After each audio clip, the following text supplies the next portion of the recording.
My name is Peggy Haymeyer, and I am going to show you how to make violet jelly. Processing or getting the violets can be a very time-consuming project. I think it took me about 4 hours to get 4 cups. And we just went around the farm, and where we saw violets, we picked the blooms off and put them in a container and brought them in the house. And then we rinsed them off and got them ready to sit in the hot water. The violets have been sitting for 2 hours, and now I'm going to take a cheesecloth lined sieve and pour them in and let them drain.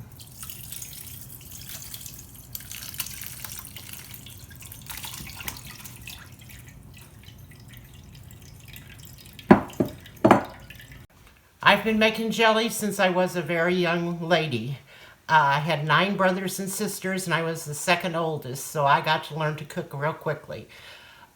Here on the farm, I tried to do jellies and jams that are natural to the farm.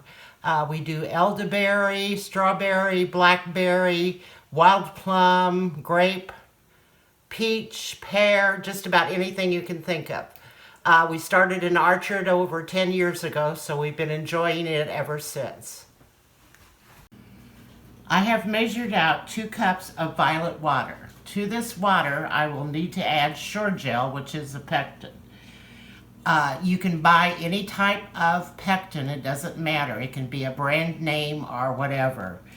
After I pour the pectin in, I take my spoon and I stir until it's dissolved. And I'm adding a small amount of butter, and this helps prevent foaming.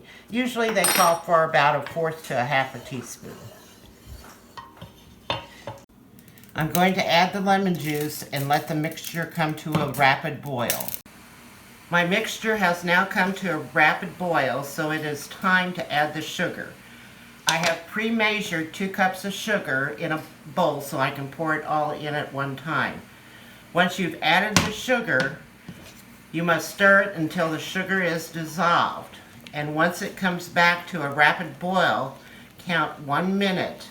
When the minute is up, it is time to can. An alternative for heating the lids would be to put them in a hot water bath on the stove and take them out of the bath as you use them.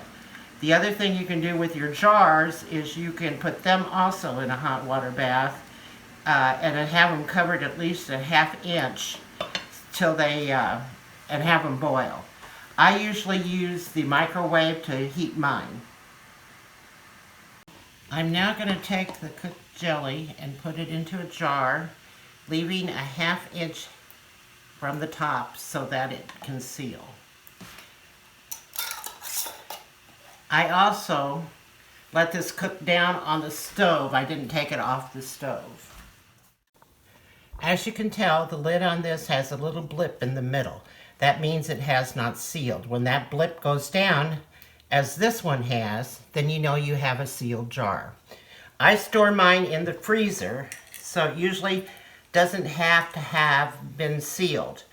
But if you're going to leave it out on a shelf, you definitely need to make sure it is sealed.